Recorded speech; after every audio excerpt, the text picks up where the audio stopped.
안녕하세요. 반갑습니다. 9월 23일 금요일입니다. 오늘은 더 깊은 연구를 위해 함께 살펴보고 있는 저는 포트리 교회를 섬기는 김현수입니다. 우리 함께 기도드리고 시작하겠습니다. 사랑의 아버지 하나님, 안식일 예배일인 금요일에 저희들 함께 말씀을 살피고 은혜를 나눌 수 있도록 은혜를 주셔서 감사합니다. 주님, 저희들의 모습이 죄악적이고 또 주님에게서 멀리 떨어져 있는 그러한 모습들이 있지만 주님 용서하여 주시고 새롭게 하여 주셔서 주님을 바라보고 믿고 의지하고 나아갈 수 있도록 도와주시옵소서. 주님, 한 주일 동안 저희들 고난당하시는 예수님 함께 살펴보았습니다. 주님, 저희들의 모습이 죄악적이고 죄악으로 갔던 모습들은 주님께서 불쌍히 여기셔서 새롭게 해주시기를 바라는 은혜로 저희들과 함께하여 주심을 감사드립니다.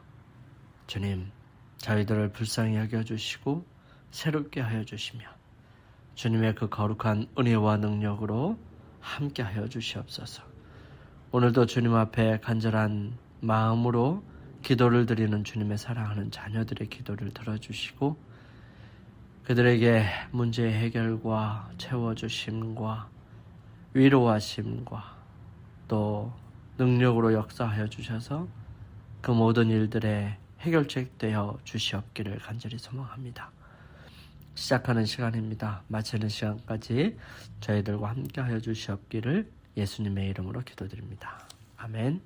오늘 시대의 소망 690페이지에 있는 겟세마네 동산에 있었던 예수님의 모습을 살펴보고 빌라도 보고서라고 하는 보고서가 있습니다. 이 부분을 제가 다 읽기는 시간이 모자라고 그래서 중간 부분은 약하고 처음 부분과 그리고 마지막 부분에서 조금 빼고 한번 여러분들에게 소개하고자 합니다. 예수님께서는 3번이나 그 기도를 들으셨습니다. 인성이 마지막 더할 나위 없는 희생으로부터 3번 움츠러 들으셨죠. 그러나 이제 인류의 역사가 구주의 앞에 펼쳐집니다. 그분은 만일 그대로 버려둔다면 율법을 범한 자들이 틀림없이 멸망당할 것을 보시지요. 그분은 인류의 무력함을 보십니다.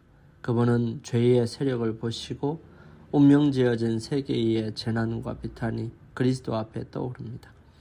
예수님께서는 세계의 절박한 운명을 바라보시며 결심하십니다. 그분은 자신에게 어떤 희생이 요구될지라도 인간을 구원하시기로 결심하시죠. 멸망하는 무수한 인간이 그분을 통하여 영생을 얻을 수 있도록 그분은 피의 침례를 받아들이시죠.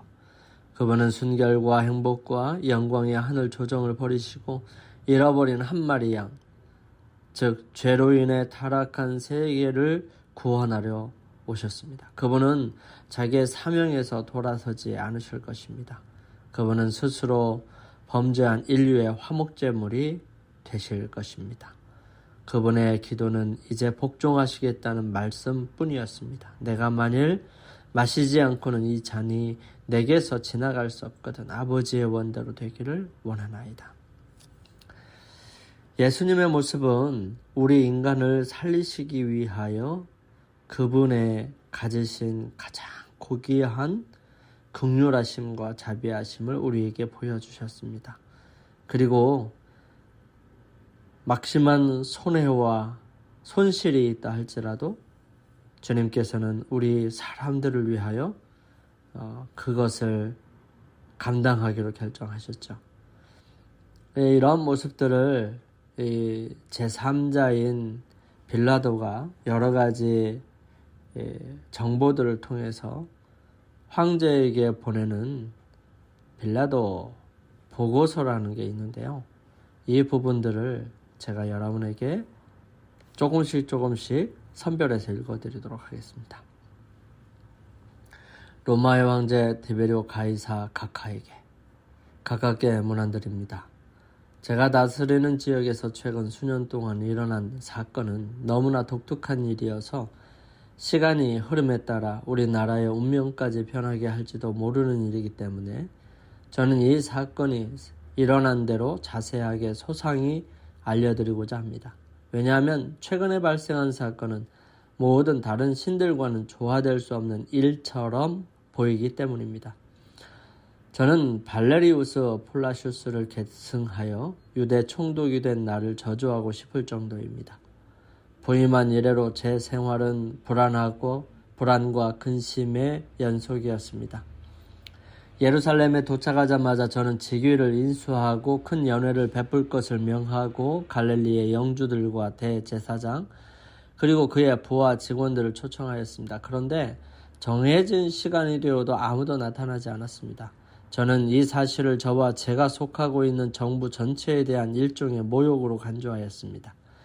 며칠 후 대제사장이 저를 방문하였습니다. 그의 거동은 엄숙하였으나 외식에 가득 찬 것이었습니다.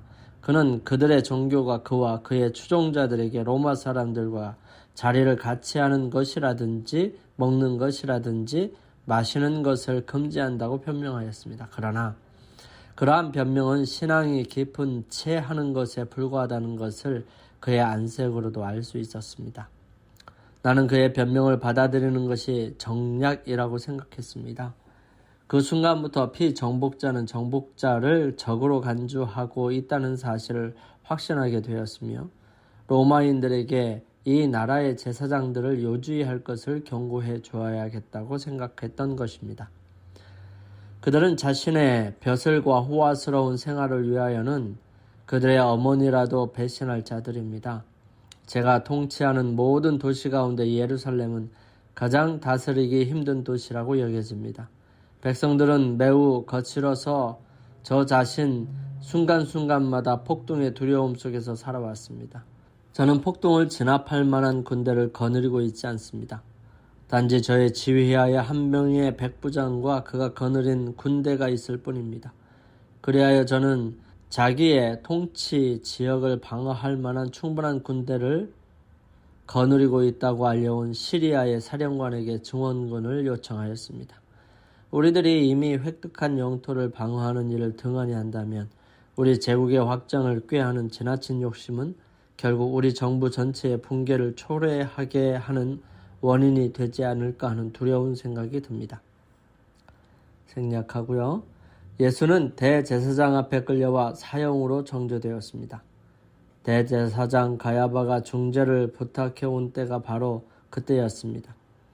그는 예수의 유죄 판결을 확인한 후 처형해 줄 것을 요구하였습니다. 나는 그에게 예수는 갈릴리 사람이요 그 사건은 헤롯의 관할 지역에 일어난 일이니 거기로 보내라고 명을 내렸습니다.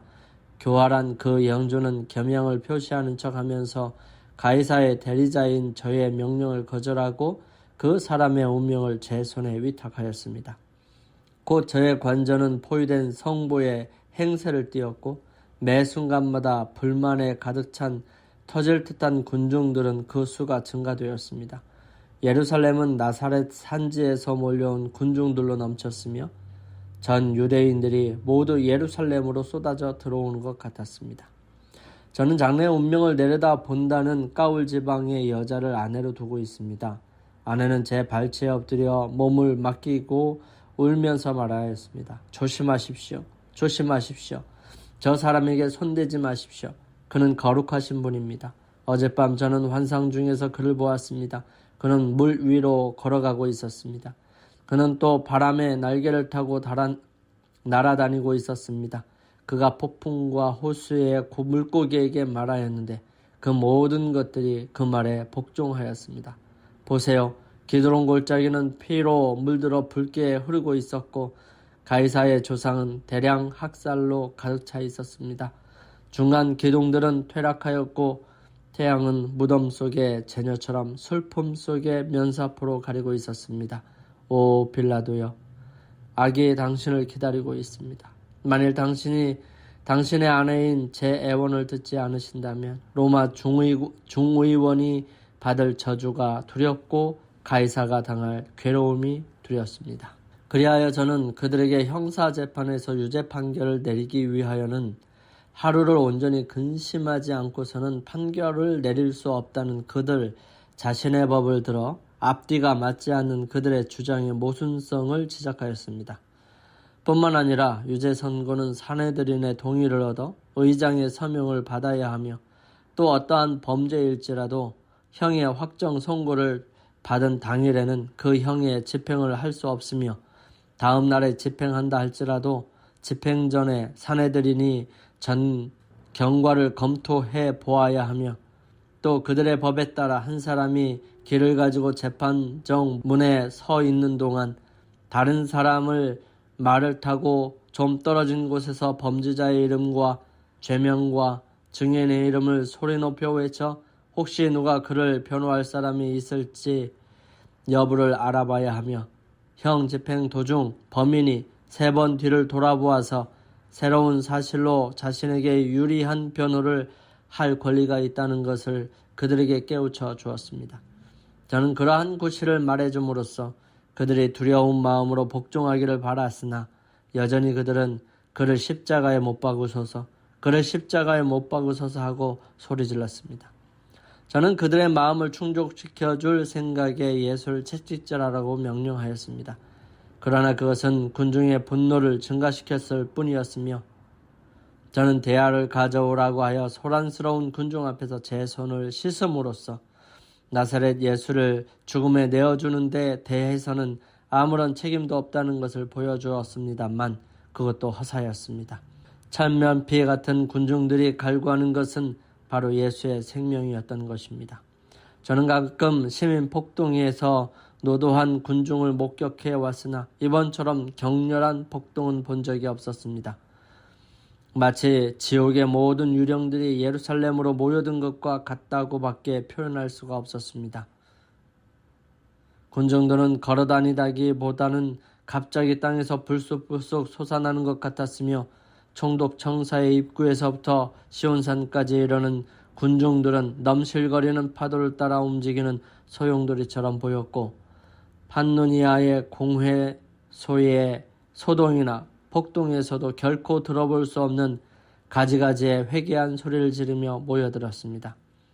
겨울날 황혼 무렵처럼 날이 어두워지자 저 위대한 줄리어스 시저가 죽었을 때처럼 적목하였습니다. 마치 3월 보름날 같았습니다.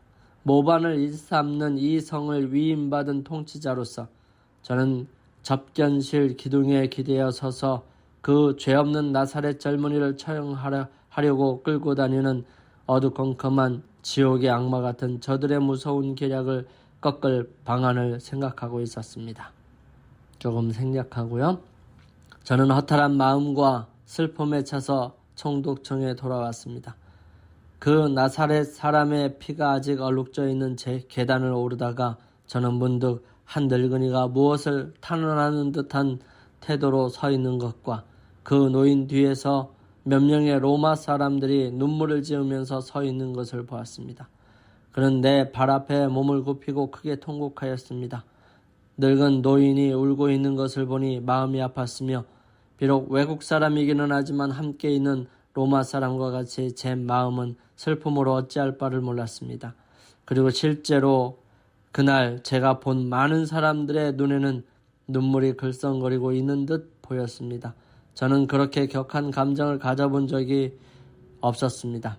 영감님, 저는 감정을 억제하고 그 노인에게 물었습니다. 당신은 누구시며 바라는 바가 무엇입니까? 저는 아리마대 요셉이라고 합니다. 하고 그 노인은 대답하였습니다. 저는 나사렛 예수를 장사 지내고 싶습니다. 그것을 허락해달라고 당신 앞에 무릎을 꿇었습니다. 당신 소원대로 하십시오 하고 저는 대답하였습니다. 며칠 후 그의 무덤은 비어 있었으며 그의 제자들은 각처로 다니면서 예수가 자신이 말한 대로 죽은 사람들 가운데서 다시 살아나셨다고 전파했습니다. 저는 이슬람이라는 사람을 보내어 자초지종을 조사하게 하였는데 그는 제가 다음과 같은 상황을 연상할 수 있도록 자세히 말해 주었습니다. 사람들은 무덤 위에서 부드럽고 아름다운 빛을 보았다고 말하였습니다. 처음에 그는 여자들이 그들의 풍속대로 예수에게 발라드릴 향유를 가지고 왔는가 하고 추측하였습니다. 그러나 곧 그는 여자들이 파수꾼을 통과할 수 없으리라는데 생각이 미쳤습니다. 이러한 여러 생각이 그의 마음에 스쳐가는 동안 이상하게도 온 주위가 환하고 밝게 비추고 거기에 이미 죽었던 많은 사람들이 그들의 수의를 입은 채로 서 있는 것 같았다고 하였습니다. 그들 모두가 말로는 다 표현할 수 없는 기쁨에 충만하여 환호하는 듯 하였으며 동시에 그 주위가 위로부터 그가 들어본 적 없는 아름다운 음악이 들려왔으며 온 누리에 하나님을 찬양하는 소리가 가득 차고 넘친 것 같다고 합니다. 이러한 것을 보고 듣는 동안 땅은 기고 헤엄치는 것 같고 그는 토할 것 같고 힘이 없어 일어설 수 없었다고 하였습니다. 정신이 돌아왔을 때 어떻게 되었느냐고 물었더니 그는 얼굴을 땅에 대고 엎드려 있었다고 하였습니다. 저는 그의 현기증이 잠에서 깨어나 너무 갑자기 일어남으로 흔히 있는 것 같은 그런 경우가 아니었는가 물었습니다. 그는 말하기를 잠들은 것이 아니라 마치 임무 수행 중에 잠을 잤기 때문에 사형 선고를 받아 죽는 경우와 같았다고 말하셨습니다. 또 말하기를 병정들은 서로 교대로 잠을 잤다고 하였습니다. 그러면 그 광경은 얼마 동안이나 계속되었는지 물었습니다. 그는 대답하기를 확실하게는 모르겠으나 약 1시간쯤 되지 않았나 짐작한다고 하였습니다. 또 정신이 돌아온 후 그 무덤에 가보았느냐고 물었으나 못 갔다고 대답하였고 그 이유는 교체병이 오자마자 그들이 숙소로 가는 것을 두려워했기 때문이라고 했습니다. 그러면 제사장들에게 질문을 당했느냐고 물었더니 그렇다는 것이었습니다. 그 내용인즉 제사장은 밤에 일어난 사건이 지진이었으며 파수꾼이 모두 잠들었을 때 제자들이 예수의 시체를 훔쳐가는 것이라고 말한다면 그에게 돈을 주겠다고 하였다는 것이었습니다. 그러나 그는 거기서 한 사람의 제자도 보지 못하였으며 시체가 없어졌다는 사실도 모르고 있었으며 누군가의 말을 듣고 후에 알았다는 것이었습니다. 저는 그와 같이 대화한 제사장들의 예수님에 대한 견해가 어떻느냐고 물어보았습니다. 그는 대답하기를 제사장이 더러는 예수는 남자도 사람도 아니며 마리아의 아들도 아닐 뿐만 아니라 베들레헴의 처녀 몸에서 탄생된 그 사람이 아니라고 말하였다고 대답했습니다. 제가 생각하기로는 만일 유대인의 주장이 사실이라면 다음과 같은 결론을 지을 수 있을 것 같습니다. 왜냐하면 마치 진흙이 토기장이의 손에 있는 듯이 모든 것이 그 사람의 손에 있다는 사실이 그를 따르는 자들이나 배척하는 자들에 의하여 알려지고 증거된 것처럼 그 모든 사실이 그 사람의 생애와 조화되기 때문입니다. 그는 물을 포도주로 만들었습니다. 그는 바다를 잠들게 하고 폭풍을 멈추게 하고 고기를 잡아 그 입에서 은전을 얻어낼 수 있었던 분입니다.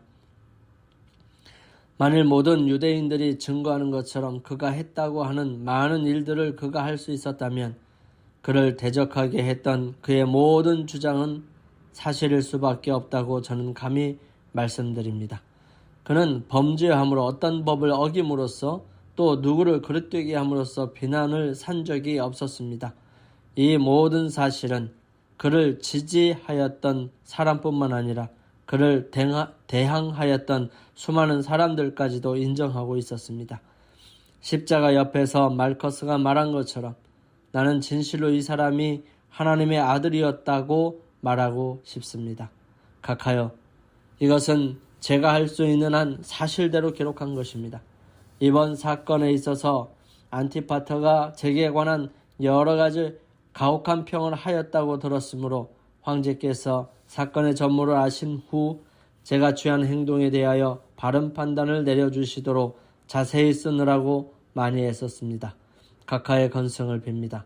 저는 각하의 가장 충실한 신하입니다. 본디오 빌라도. 여러분, 이러한 부분들을 함께 읽으시면서 들으시면서 어떤 생각이 들으셨는지는 잘 모르겠습니다. 예수님께서는 우리를 위하여 그 모든 일들을 이루어 가셨고 또 예수님께서 십자가에 달려 돌아가심으로 모든 고난을 겪으심으로 우리가 가지고 있는 또 우리가 겪어야 하는 수없이 많은 고난과 고통 또 시련과 아픔들 속에서 희망이 되고 능력이 되고 은혜가 될 수 있다는 사실을 보게 됩니다.